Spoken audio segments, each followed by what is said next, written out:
Mga mahal na kapatid, isang bagay po ang kapansin-pansin na laganap sa daigdig ngayon. Ito ang kawalan ng kapayapaan na nagdudulot ng pagdurusa sa sangkatauhan. Sa kabila po ng pagsisikap ng mga pinuno ng mga bansa at ng maraming non-governmental organizations na manawagan at magsulong ng kapayapaan, ay patuloy na lumalala ang suliraning ito.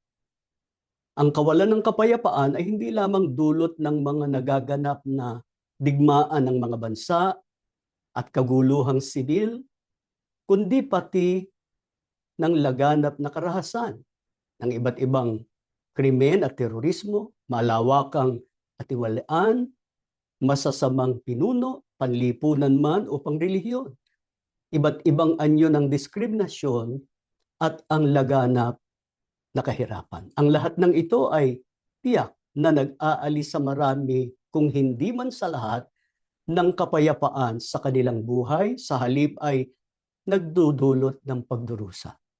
Sa leksyon pong ito ay aalamin natin mula sa Biblia kung sino at bakit may mga taong nagdurusa dahil sa kawalan ng kapayapaan.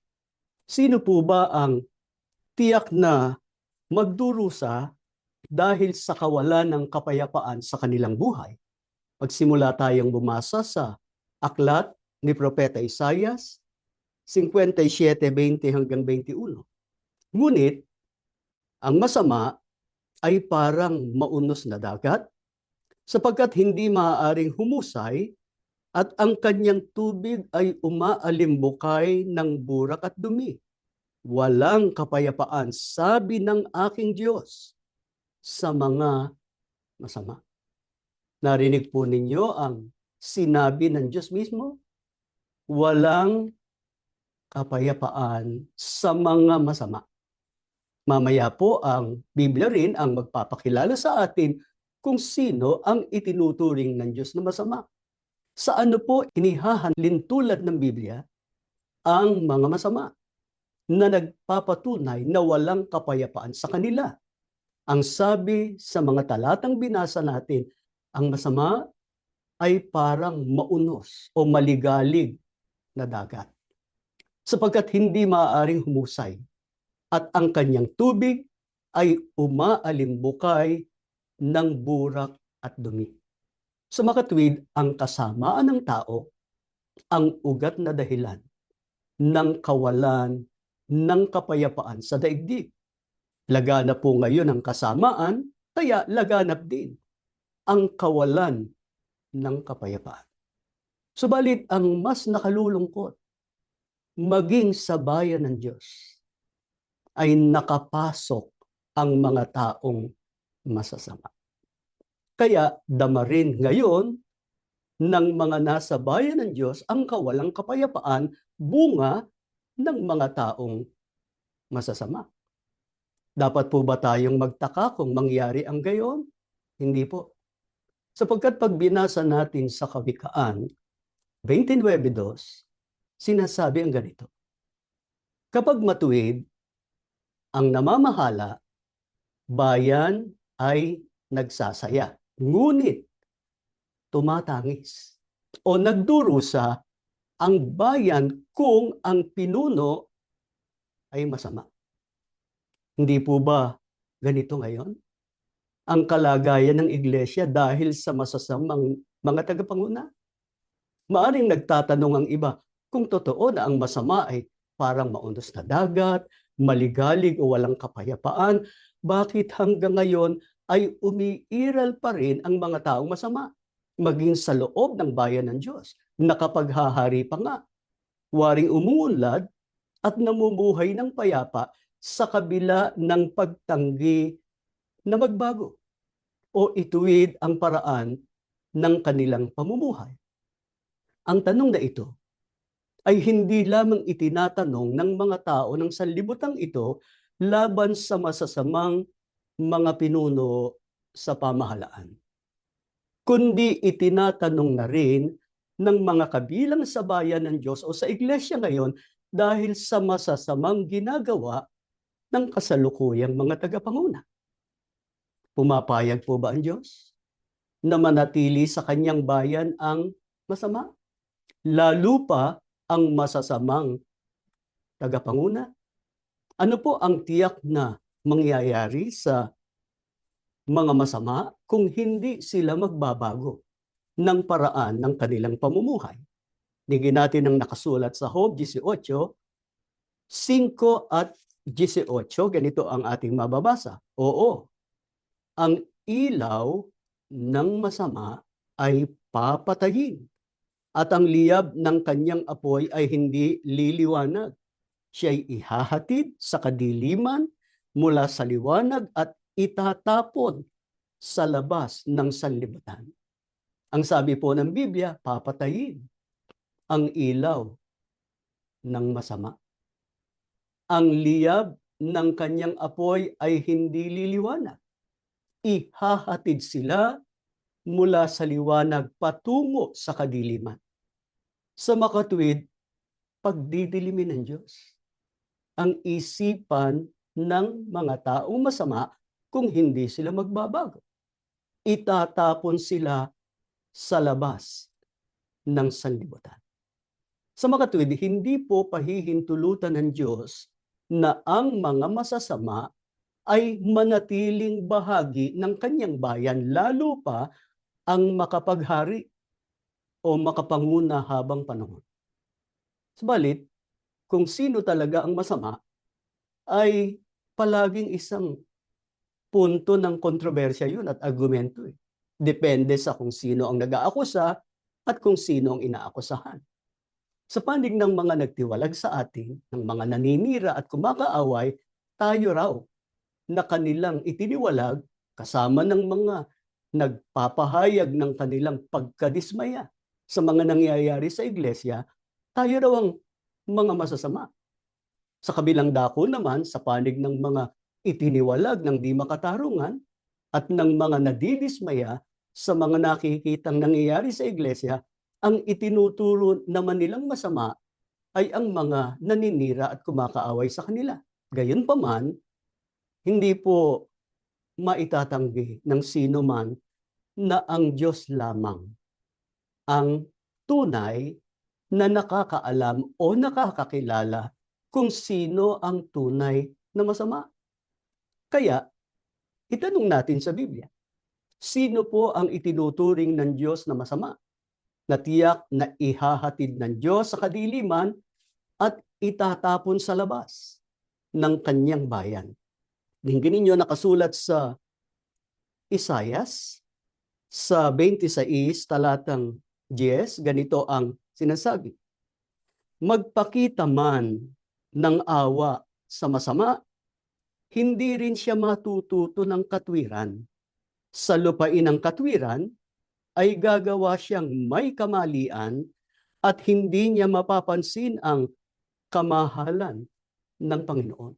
Ang taong masama ay ang tao na bagamat pinagpapakitaan ng Diyos ng awa o tumatanggap ng biyaya at pagpapala mula sa Diyos, ay hindi rin natuto ng katwiran. Ano po ba yung katwiran ng Diyos? Yun yung kanyang mga salita. Yun yung tunay na doktrina. Anong sinasabi ng Biblia tungkol sa kanila? Sa lupain ng katwiran o sa lupain kung saan nananahan ang katwiran ng Diyos, ang taong masama ay gagawa ng may kamalian. Alin po ba yung kamali ang tinutukoy ng talata na gagawin ng masama? Kapag binasa po natin ang talatang ito sa Bibliang Ingles, ganito po ang sinasabi. In the land of uprightness, or in the land where God's righteousness dwells, the wicked man deals unjustly. Ang masama ay nakikitungong hindi makatarungan sa lupain ng katwiran. Meron pong binabanggit ang Biblia na lupain ng Diyos na doon ay naghahari ang kanyang katwiran. Dapat nating linawin yun. Alin po ang lupain ng Diyos? na doon ay nananahan ang katwiran o ang kanyang mga salita.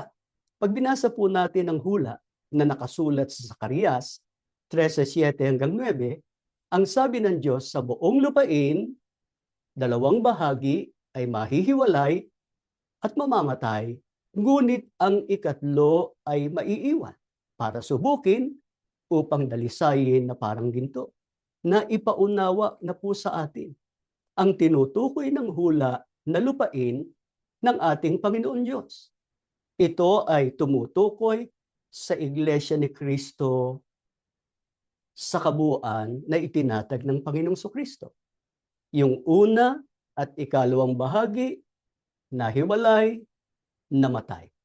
Ang tinutukoy, yung unang Iglesia ni Cristo, na kinabilangan ng mga Hudyo at ng mga Hintil, pero may ikatlong bahagi pa. Alin yun?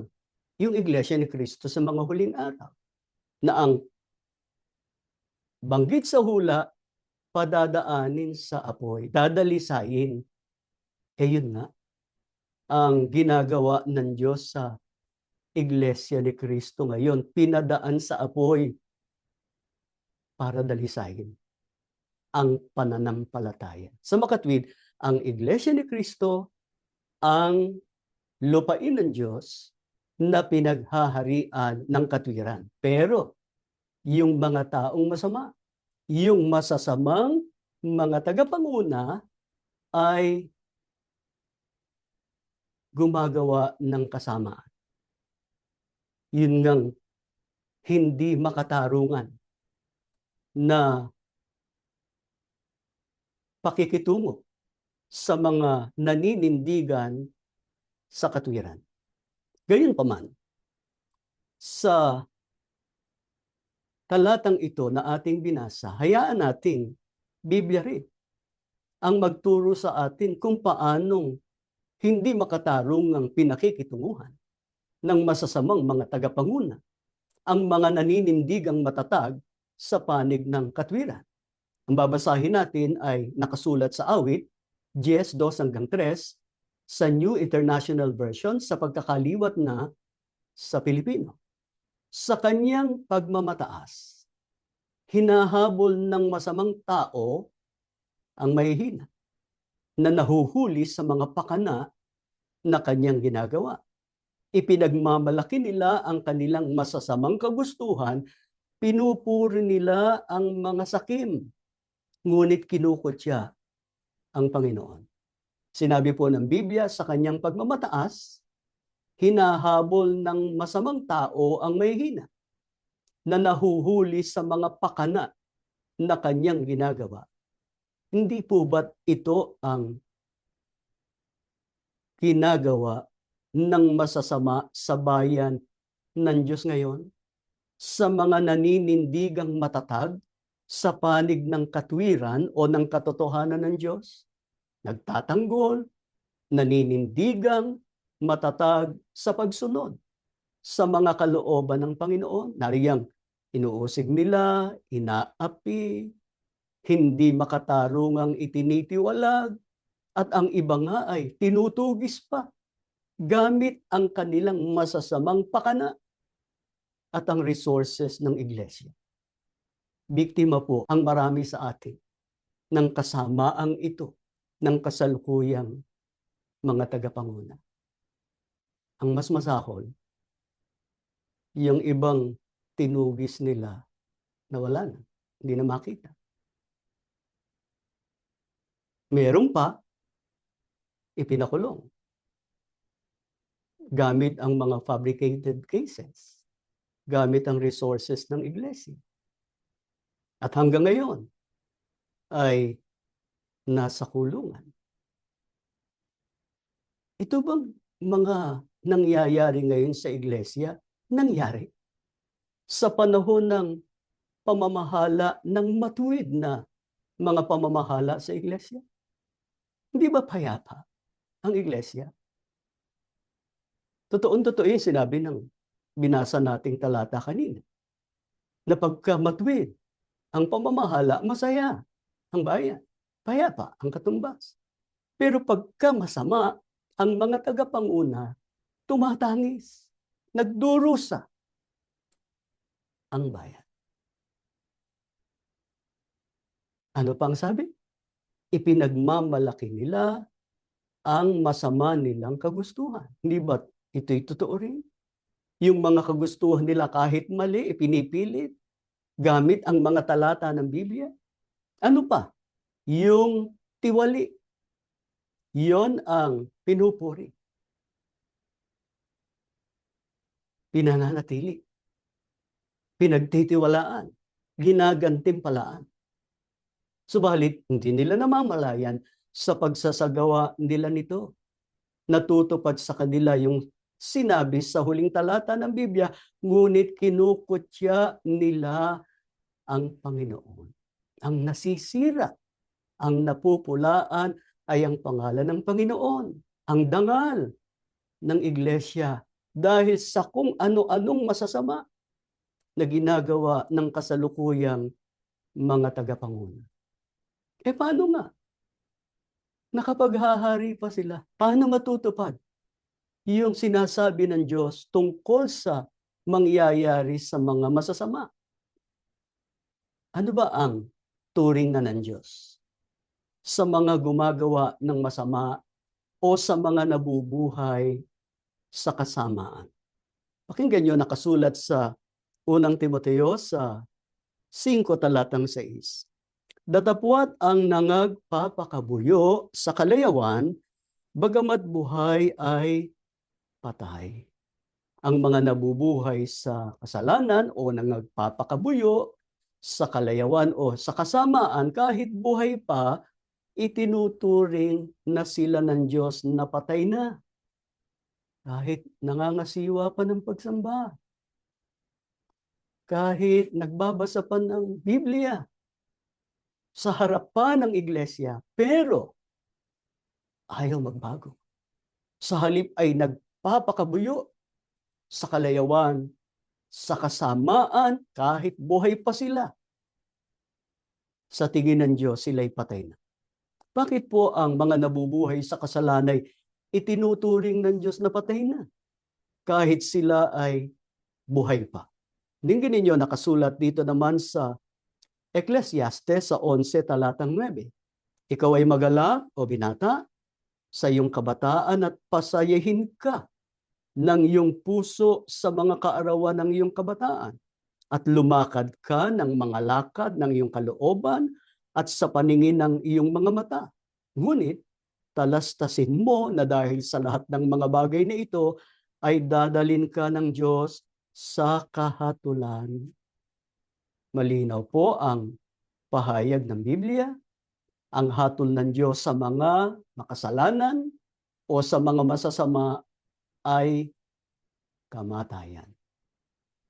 Kaya pagka ang sinunod ng tao sa kanyang buhay ay ang balang maibigan niya kahit masama, ay hahantong siya sa hatol ng Diyos na kamatayan. Hindi lang yung kamatayang pagkalagot ng hininga, kundi ang ikalawang kamatayan, ang walang hanggang kaparusahan sa dagat-dagatang apoy at asupre. Tiyak na hindi sila maliligtas kung mananatili sila sa paggawa ng masama. Alam naman nila ang aral na ito eh. Bakit ayaw magbago? Bakit ipinipilit yung sariling gusto kahit mali? Kasi nga, natupad sa kanila yung sinasabi ng Biblia. Sa lupain ng katwiran, gagawa silang may kasamaan. Samantalang, ang pamamahala sa iglesia, sa tunay na iglesia, at tunay na pamamahala, sila ay nagpapakita ng mabuting halimbawa sa kawan o sa iglesia. At yun naman ang sinusundan ng mga kaani. Tulad nung pag-ibig sa kapatid, pag-ibig sa magulang, pagbabagong buhay, paggawa ng mabuti, sinusundan natin eh. Yung mabubuting halimbawa na ginawa ng mga naunang namahala sa iglesia. Pero paano mo susundin ngayon ang kasalukuyang mga tagapanguna? Siran-sira sila. Kung ang pag-uusapan ay pag-ibig sa kapatid, pag-ibig sa magulang, pangunahin. Yung kasalukuyang tagapanguna sa iglesia, lumalabag sa mga aral na yan o mga kalooban na yan ng ating Panginoon Diyos. Huwag tayong patangay sa kasama ang nakikita natin na ginagawa sa loob ng iglesia. Kaya, samantalang narito pa tayo sa daigdig, ano po ang dapat nating gawin upang hindi tayo mahatulan na kasama ng mga taong masasama? Tingnan ninyo nakasulat sa unang Juan, sa 5 talatang 4. Sapagkat ang sino mang ipinanganak ng Diyos ay dumadaig sa sanlibutan. At itong pagtatagumpay na dumadaig sa sanlibutan sa makatwid ay ang ating pananampalataya. Upang hindi tayo mahatulan, nakasama ng sanlibutan at tumanggap ng walang hanggang kaparusahan para sa mga kasalanan, ano po ang kailangan nating gawin? Daigin natin o pagtagumpayan natin ang sanlibutan. Hindi yun tayo ang nadadaig o napagtatagumpayan ng sanlibutan. Alin po ba yung sanlibutan na dapat nating daigin o pagtagumpayan sa pamamagitan ng ating pananampalataya na tinanggap natin sa tunay na iglesia? Dinggin ninyo, dito rin sa Juan 2:16 at 15, ganito ang sinasabi. Sapagkat ang lahat ng nangasa sa sanlibutan, ang masamang pita ng laman, at ang masamang pita ng mga mata, at ang kapalaluan sa buhay, ay hindi mula sa Ama kundi sa sanlibutan. Huwag ninyong ibigin ang sanlibutan ni ang mga bagay na nasa sanlibutan. Kung ang sino man ay umiibig sa sanlibutan, ay wala sa kanya ang pag-ibig ng Ama. Alin po ang sanlibutan na dapat nating daigin o pagtagumpayan?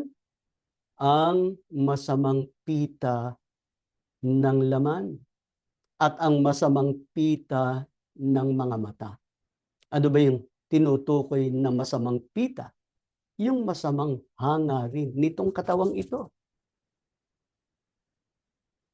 Pagka sinunod natin ang balang maibigan nitong katawan natin sa mundong ito, mahuhulog tayo sa paggawa ng kasalanan. Ano pa ang tinutukoy na sanlibutan? Ang kapalaluan sa buhay. Merong ganito ngayon sa iglesia, palalo. Napakalaki ng pagkakilala sa sarili, parang Diyos na. Yun namang mga sunod-sunuran ay ginagawa kahit mali. Nakakalimutan na rin yung katwiran. Nakakalimutan na rin yung mga aral ng Diyos. Mga kapatid, sa kalagayan natin ngayon na itiniwalag, lalong dapat na maging maingat tayo at mapagbantay. Bakit? Nakalantad tayo sa mga bagay at hilig ng sanlibutang ito. Lalo na yung mga anak natin. Kaya bantayan natin ang ating mga anak. Lagi tayong magpaalala sa kanila. Dati ay nakatali tayo sa mga gawain ng iglesia. Hindi lang sa mga pagsamba, kundi sa mga pagmimisyon, pagpapalagana, at iba't iba pa na mga gawaing pangkabanalan. Na yun ang bumabakod sa atin, pumoprotekta sa atin, laban sa pagkahawa sa sanlibutang ito. Lagi rin namin kayong pinaaalalahanan na huwag nating gawing dahilan ang hindi makatarungang pagtitiwalag sa atin upang magpatiandod na rin tayo at magumon sa masasamang gawain ng sanlibutang ito. Huwag, mga kapatid. Namamalaging inaasahan tayo ng Diyos. Natuto tayo ng katwiran. Tinanggap natin ang tunay na mga aral sa sugo at sa naunang namahala. Panghawakan natin yun. Yun ang tuntunin natin. Yun ang lakaran natin araw-araw. sa bawat sandali ng ating buhay. Paano kung may nahulog sa paggawa ng kasama? Dapat ba tayong mag-atubili na magsisi at humingi ng kapatawaran sa Diyos at lubos na magbago? Ano po ang garantiya ng Diyos sa mga magsisisi at lubos na tatalikdan, ang mga kasama ang nagawa at mabubuhay na ng ayon sa kanyang katwiran? Dinggin ninyo, nakasulat dito po sa Ezekiel 18:21 hanggang 22. Ngunit kung ang masama ay humiwalay sa kanyang lahat ng kasalanan na kanyang nagawa at ingatan ang lahat ng aking mga palatuntunan at gumawa ng tapat at matuwid, siya'y walang pagsalang mabubuhay, siya'y hindi mamamatay. Wala sa kanyang mga pagsalangsang na nagawa niya na aalalahanin laban sa kanya. Sa kanyang katwiran na kanyang ginawa ay mabubuhay siya. Mga kapatid, sa binasa nating mga talata, napatutunayan natin na ang Diyos ay hindi kalaban ng pagbabago at ng pagbabalik loob sa Kanya. Kahit na nakagawa tayo ng masama, naghihintay ang Diyos na magbago tayo. Kaya dapat burahin ninuman ang pangamba o takot na sila ay magbago at magbalik loob sa Diyos. Nag-aalala, baka hindi natanggapin. Tinitiyak po ng Diyos na kung sila ay tunay na tatalikod sa kanilang mga kasalanan at susundin ang lahat ng kanyang mga utos at gagawin ang naaayon sa kanyang palatuntunan, sila ay tiyak na mabubuhay at hindi mamamatay. Bakit po? Dahil wala sa kanilang mga pagsalangsang ang aalalahanin laban sa kanila. Ganun po kabuti ang Diyos. Kahit marami tayong naging kasalanan, naging pagkukulang, naging kapabayaan, subalit kung natuto tayong magsisi, magbago, magbalik loob sa Diyos, kakalimutan ng Diyos ang lahat ng mga kasamaan at pagsalangsang na ating ginawa.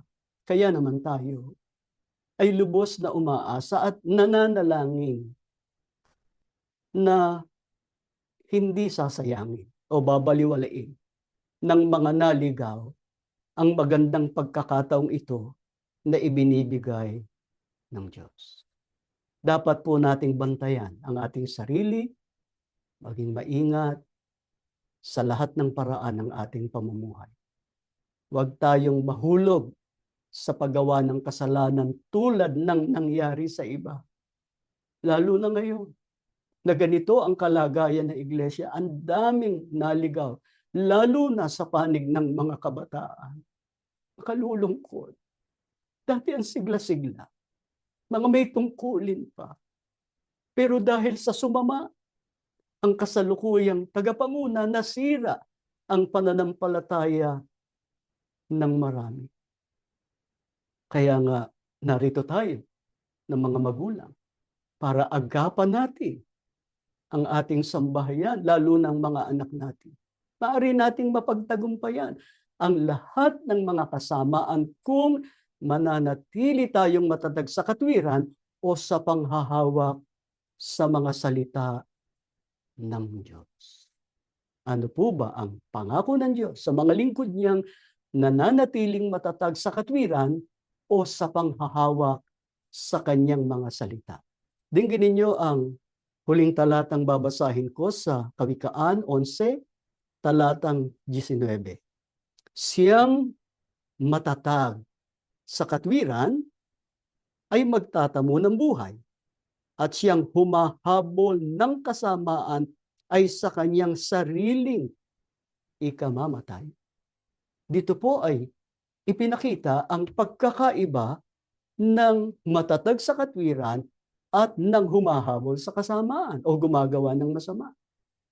Ang sabi, siyang matatag sa katwiran o naninindigan sa pagsunod sa mga aral ng Diyos, magtatamo ng buhay. Ang buhay na tinutukoy ay hindi lang yung mahabang buhay sa mundong ito, kundi yung buhay na walang hanggan doon sa langit sa piling ng Diyos. Pero yung humahabol ng kasamaan, ibig sabihin, nagkasala na, patuloy pang nagkakasala, naglulubalo, nagtatampisaw sa kasalanan, pinagbibigyan yung sariling gusto, palibhasa ay masama. Anong tinitiyak sa kanila? Ang humahabol ng kasamaan ay sa kanyang sariling ikamamatay. Nuulit namin, hindi lang yung pagkalagot ng hininga ang nakalaan sa mga taong masama, kundi yung walang hanggang parusa sa dagat-dagatang apoy at asok. Mga kapatid na nakikinig ngayon at makakapakinig pa ng leksyong ito, dapat po nating patunayan na mali yung mga naninira sa atin, kumakaaway sa atin, sa sinasabi nila na tayo ang lumalabag sa doktrina o hindi namumuhay ng ayon sa mga aral ng Diyos, kaya tayo ay itiniwalag.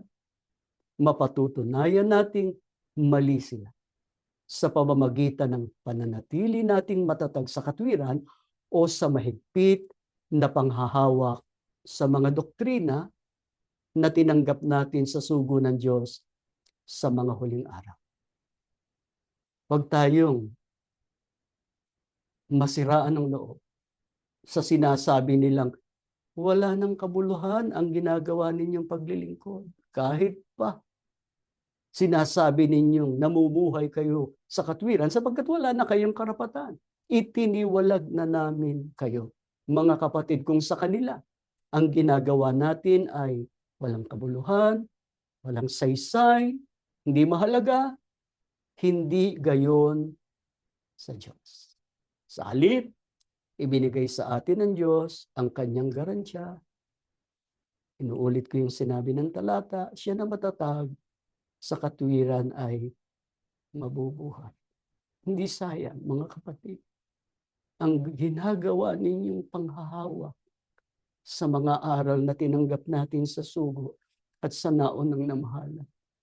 Yung kahit walang nakakakita, nabubuhay kayo ng matuwid, nabubuhay kayo ng malinis, nagtatapat kayo, nagpapakabanal kayo, o at bilang tao, may kahinaan, nagkakamali, nahuhulog sa kasalanan, pero bumabalik uwas agad.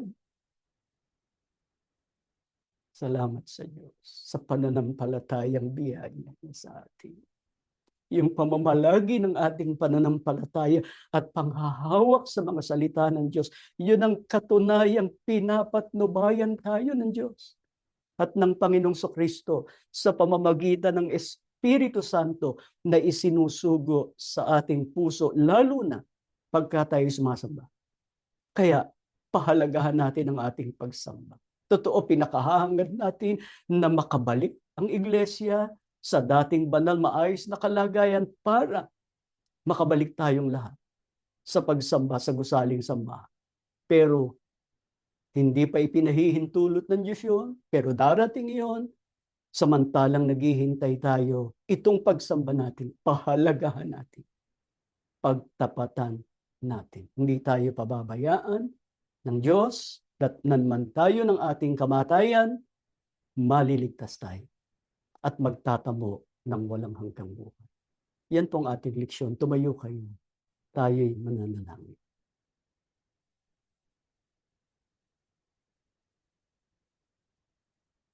Aming Ama, napakabuti mo sa amin.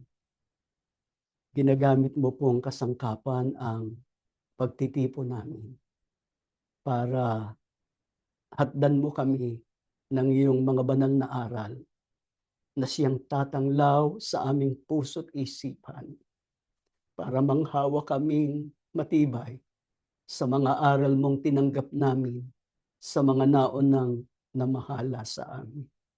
O Diyos ng langit, salamat sa pananampalatayang kaloob mo. Kahit na patuloy na sumasama ang buhay ng tao sa mundo, subalit hindi mo kami pinababayaan. Ibinubukod mo kami, at maligalig ang mundo dahil sa maraming masasamang tao. Subalit, hindi mo kami idinadamay. Dumadaan kami sa mga pagsubok, sa mga suliranin ng buhay. Subalit ikaw ang nagpapagaan. Iniaabot mo po ang aming mga pangailangan. Payapa ang aming sambahayan. Hindi kami natatangay ng anumang kasamaan. Nakapaninindigan pa rin kami sa iyong katwiran. Maaari po ba, Ama, hanggang sa dulo na ng aming buhay o sa hangganan ng aming ginagawang paglalakbay, maingatan namin ang tunay naming pananampalataya, ang panghahawak sa iyong mga aral. Kaya bago kami maghiwa-hiwalay ngayon, maaari po ba abutin mo ang lahat ng mga dumadalo ngayon? Haplusin mo ang puso ng mga lingkod mo. Ipadama mo sa aming kapiling ka namin. Ikaw ang kasama namin sa pagharap namin sa mga tiisin at mga pagsubok sa buhay, na dahil doon mapagtatagumpayan namin ang anumang hadlang sa ginagawa naming paglilingkod. Baka ang iba ay may karamdaman, maari ba haplusin mong katawan, magpagaling ka, dugtungan mo pa ang buhay, ang nabibigatan sa mga suliranin ng buhay, pagaanin mo, lunasan mo, Ama, patatagin mo sa pananampalataya at pag-asa. Idinadalangin namin ang mga naligaw. Bigyan mo pa sila ng pagkakataong makapagsisit manumbalik sa iyo para wag masayang ang pagkakataong ibinigay mo sa kanila.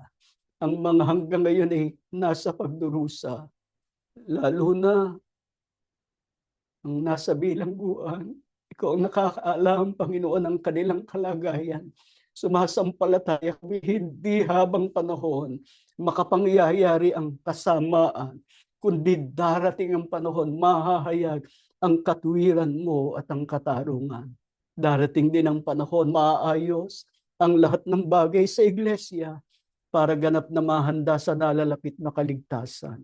Panginoong Hesukristo, maraming salamat. Nariyan kang palagi. Matyaga mong ipinamamagitan sa aming mga panalangin. Bantayan mo pa kami. Huwag kaming galawin ng anumang masama, kundi makapagtapat sa ginagawa naming paglilingkod. Ama, umaasa kami. Dininig mo po ang aming panalangin. Lubos na ipinatawad ang lahat naming mga kasalanan at pagkukulang sa ngalan ng Panginoong Hesukristo na aming tagapagligtas.